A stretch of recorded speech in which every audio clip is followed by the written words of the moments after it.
Well, thank you in advance for watching this webinar. I'm Doug Johansson, and I'm going to guide you through the steps to have a successful, safe, legal, and fair shot put and discus competition. Let's talk about some things that we need to be doing days before the meet. We need to be able to, with regards to the venue and the rest of the competition, we need to be able to answer yes to the following three questions. Is our venue safe? Is it legal? And is it fair? You're going to hear that throughout this whole presentation quite a bit. One of the first things we want to take a look at is we want to inspect the netting and the cages, especially if they've been left up over the winter time. There could be some holes in them, so on and so forth. We want to shore those up. Zip ties, cable ties, whatever you want to call them, work great for that. Also, some bungee cords can help with some loose netting. Is our sector level? Now, we don't expect you to bring in dump trucks of dirt a day before a track meet, but it's something, if you have more than one circle, please select the flattest sector that's out there. It's one of the criteria that's going to be looked at as state qualifying meets are selected. It kind of goes along with the being fair. We want it not only to be fair for the track meet that you're hosting, but we want it to be fair in accordance with everybody else who's throwing around the state that's trying to make the Drake relays and state qualifying meets. Let's get our sectors as level as we can. It tends to get muddy in Iowa in the springtime. Let's get our circles as clean to the best of our ability. You're going to want to provide circles and brooms on the day of, but let's try to keep them as clean as possible. Fencing or flagging. It's always a good idea to make sure we know where spectators can be and, more importantly, where they can't be, especially for safety. Some flagging put up gives a good idea where people should be and should not be. When it comes to laying out your sector at the beginning of the year, the shot put and the discus both have a 34.92 degree sector. Now that sounds scary, but it's really not. It's a 5-to-3 ratio, and I'm going to show you how we do that. When it comes to laying out our sector, what I've done here, it's very important. You have to start in the center of the circle. So you'll have two tape measures intersecting in the center at your zero on the tape, and as an example of the 5-to-3 ratio, I've strung both of them on the side out 50 feet. I've got a tape measure out across those going 30 feet. That's our 5-to-3 ratio. You can expand that out for the discus. You might go out 150 feet from the center of the circle, and that would be 90 feet across. Very simple. Just remember 5-to-3, and you can't go wrong. Now, a lot of meets like to make distance arc lines as well. The big difference with that is we're going to move our measuring. This is where we'll be measuring from up here. That's where we create our 90, 100, 110 foot from. So it's not the center. It's at the front of the circle where we measure from. Another item we want to get ahead of time is we have an exceptional resource available to us, the IATO Procedures Manual. There's a shot put and a discus section that if there's any way possible, you can have those pages printed and sent to your volunteers ahead of time. It is wonderful. Worst case scenario, at least have them printed out and make them available on a clipboard. I'll show you those in just a minute. Ahead of time, we also want to know who's going to be doing our weights and measures. We want to really emphasize doing weights and measures at all of our meets going forward. Does the school have that equipment to measure? Do you have an official that's coming that can bring that equipment? That's good to know ahead of time versus an hour before the meet. Where's that going to come from? The other thing we're going to need on the day of that we need to plan for is volunteers. For a shot put, an absolute minimum number of volunteers is 4. We've got to have a flight coordinator, we've got to have a tape puller, a marker, and a retriever. That's the bare minimum. More is appreciated. For the discus, I wouldn't want to run an event with less than 6. We're going to need 2 markers and 2 retrievers to make that work. The day of the meet has arrived. What equipment do we need to provide to our officials and the volunteers? As I mentioned beforehand, these are cable zip ties, whatever you want to call them. Those are good to have handy. Bungees are also handy. This is a scale that I use. You can spend anywhere from $60 to $600 on a scale. This is probably $70 and it does a very good job for us. A brush or broom, towels available to keep the ring clean, clipboard, pencils. Here's the procedure manual pages for the discus and shot put. That's good to have taped to the clipboard. Just a stopwatch. We got a red flag that official would use to indicate a foul, a white flag to indicate all's good, a yellow flag that at 15 seconds left of their 60 would go up. We don't have to use that very much. We've got tape measures. I call this a measuring cane that we'll attach to it. I'll have an example in a minute for that. And we've got a cone. Cones are very important to signify when you're going to open the circle and then when you're going to close the circle. No one should be in and around the circle when the cone is in place. When it comes to our officials or volunteers, what the different roles are, where I said we needed 4 shot put, 6 discus, we're going to need 1 flight coordinator. That's going to be the person running the clipboard, calling the athletes in, keeping track of the distances, so on and so forth. We'll also need some circle judges. I'll go over that in a minute, what they're looking for. We need a tape puller, we'll need a marker, and we need retrievers in the field to execute our plan. At a lot of the high school meets that you'll be at, the flight coordinator, the timer, the circle judge, and the person reading the distance at the front is going to be one person. We would love to have as many volunteers as we could to have a person in each role, but a lot of times that's going to be one person. The tape puller's role is very important in that I'm going to give you a demonstration. Their role is to go to the back of the circle. We want them to stay out of the circle. The circle belongs to the athlete. We don't want to track mud in and so on and so forth. My role is to find the dot in the center of the circle and make sure that tape is pulled through that so that the person reading the tape can go up front and announce the distance off of that. If I have a distant mark going over that way, I simply move, so I'm always going over the center of the circle. The pace of your event will have a lot to do with how your tape puller is doing, from experience. A marker's role is crucially important. We want them to be somewhat mobile out there so they can get to the mark expeditiously, but yet be safe while they're in the sector. This is an example of what a shot put mark could look like. What we're looking for is the nearest mark to the circle. So if the circle was that way, this would put where I put my cane at. The discus is very similar. It's that first mark nearest the circle. You want to be as close to it as possible, but yet be safe. It's always best to get your mark coming in from the side. When you're behind the mark, it's difficult to see exactly where that nearest mark is, and it's also dangerous because that discus and or shot put's coming right at you. Retrievers have an equally as important job in that they will control the pace of the event as well. A lot of times that's going to be student athletes that are selected to do that. Extremely important. Safety with that always. We walk them back, we don't throw them back, we don't roll them back. The more the better on the retrievers as a general rule. Don't forget to keep them engaged and thank them all the time. Phones got to stay in the pocket or in the bag. There's nothing worse than piddling away on your thumb and in the landing sector and somebody say heads up and you're looking at a shot put or discus.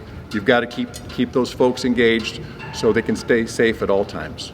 With regards to our person that's doing the weights and measures the day of, the boys throw a 1.6 kilogram discus, the girls throw a 1 kilogram discus, the boys throw a 12-pound shot put, and the girls throw a 4K shot put. A 4 kilogram shot put is approximately 8.8 pounds. It is not 8 pounds. If you don't hear anything that I say today, please listen to this. No one in Iowa throws an 8-pound shot put any longer. They should go away. It's just disappointing every year when we have 8-pound shot puts show up trying to get checked in at the state meet. That means to me that they probably qualified for state with an 8-pound shot put, and that's not legal and that's not fair. So let's all do our part and make 8-pound shot puts go away. What the weights and measures person is looking for is, especially on a shot put, is it smooth and round? We don't want any flat spots on a shot put. Obviously, it's got to weigh correctly. On a discus, we're looking for it to be smooth as well. No cracks, no gouges, especially no burrs on a rim that can cut someone. We want it to be nice and clean for the athlete. Once we've got that done, we're assembling our volunteers and we're giving everyone their roles for the day. The biggest thing with throws, safety, that means common sense, that means pay attention. No electronics, we always walk backwards in the sector. Safety first and foremost, especially the person running the event. Make sure you're confident with your workers. As I mentioned with the markers, that's not a job for everyone. You want to have someone out there that's fairly mobile and can get out of the way if they have to. It's time to check in the athletes. Give them brief instructions. You don't need to read the rule book to them. It's their job to know the rules. Tell them how you're going to run the event. All athletes have to be checked in before the first throw of competition. What are you going to do with warm-ups? As a general rule, we try to give about 15 minutes per flight. If we have a little bit bigger flights, especially in the discus, I will say everyone gets 2 times in the circle with 2 discs, or they get 4 warm-ups. That works out to a little over 15 minutes for a larger flight. Again, that's fair. You're not biasing someone by getting more warm-ups than someone else by cutting them off with a specific time. How many competition throws are they going to get? Is this a meet where we have 3 prelims and 3 finals? Is this a meet where you have 4 throws, they're all finals? We want to define the competition area. That competition area is for athletes and officials only. So kind of give them the lay of the land where they belong and where they don't belong, especially coaches and parents. We're going to throw cafeteria style. That's 1 throw at a time. Again, that's fair. That way everybody has about the same amount of time between their throws. Video is now allowed and has been for a couple years, but that doesn't mean it comes in the competition area. We ask the athletes, go to your coach, go to a parent, watch the video of your last throw, and that's perfectly fine to do now. This is very important. When you're checking in the athletes, now's the time to see if anybody has another event they need to be leaving for, whether it's a sprint medley, what have you. Now's the time to know that. There's a couple ways that you can save a lot of time going into competition. If there's any way possible, try to have them done before they have to leave. A couple ways of doing that. You can throw them consecutively within their flight. You can move them in and out of order within their flight. You can have them do consecutive throws. What I personally like doing is having them throw every 2nd or 3rd throw. That way it gives them a chance to catch a breath, get their implement back, talk to coach, check video, and truly for an athlete to get 3 or 4 throws in, if I do them every other, every third, I can truly have them done in 5 to 7 minutes, then go do their thing and they don't have to worry about it, and I'm fair. I'm not holding up the rest of the competition for that. As of last year, taping on the throwing hand and fingers is allowed. The only thing that I'm looking for is, I call it the wave test. All fingers have to move freely. We are not allowed to tape 2 or more fingers together on our throwing hand. All right, it's time for our competition to begin. Even during warm-ups and in competition, as the athletes are lined up, let's check for that mark. Make sure that discus or shot put has been through weights and inspections. They should be able to show it to you. You know that it's been checked out.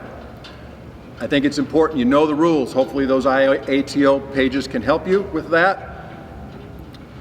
Don't make them up. Don't remember how it might have been 25 or 30 years ago. Know your rules.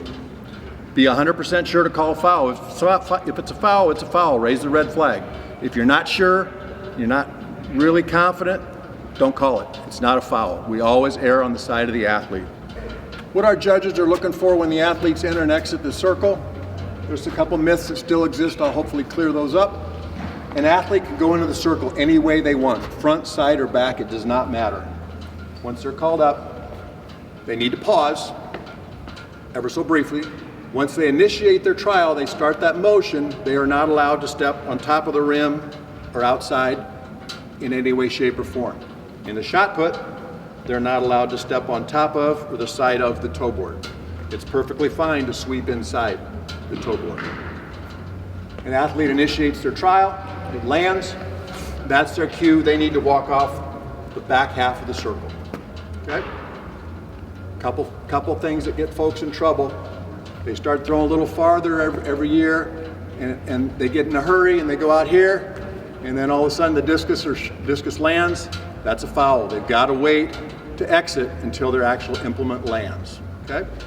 Once the athlete has let the shot put or discus go, it's got to land between the white sector lines that we've created before the meet. Landing on the line is a foul. I always think it's the opposite of baseball. The line is out for the shot put and the discus. The way we measure in Iowa is the discus is to the lesser inch. The shot put is to the lesser quarter inch. So if we have a discus mark of 110 feet, 4.5 inches, that's incorrect. The correct mark is 110 feet, 4 inches. We're getting better at that in the state, but there's still room for improvement.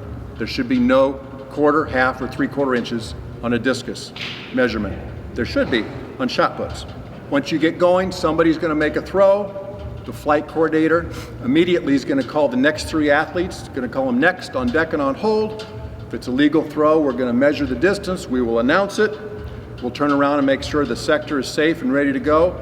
and the flight coordinator will call the next athlete up. That's when their 60 seconds begins. They need to initiate their trial.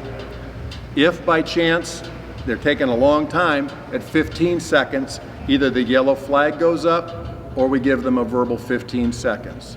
Once you get going, then it's really rinse and repeat, keeping things safe, making sure you're accounting for if anybody has to leave early.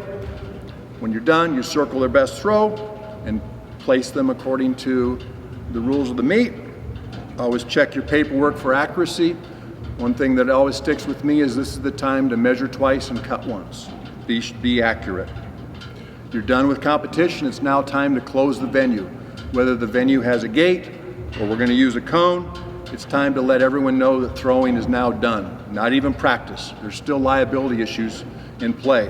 When we're done, we're done. We need to leave the area, and all coaches need to help with that as well. You turn your paperwork in. Hopefully you've had a successful event. Always, always, always don't forget to thank your volunteers. Hopefully this has been a help for you, and I wish you luck with your meets this season. Thank you.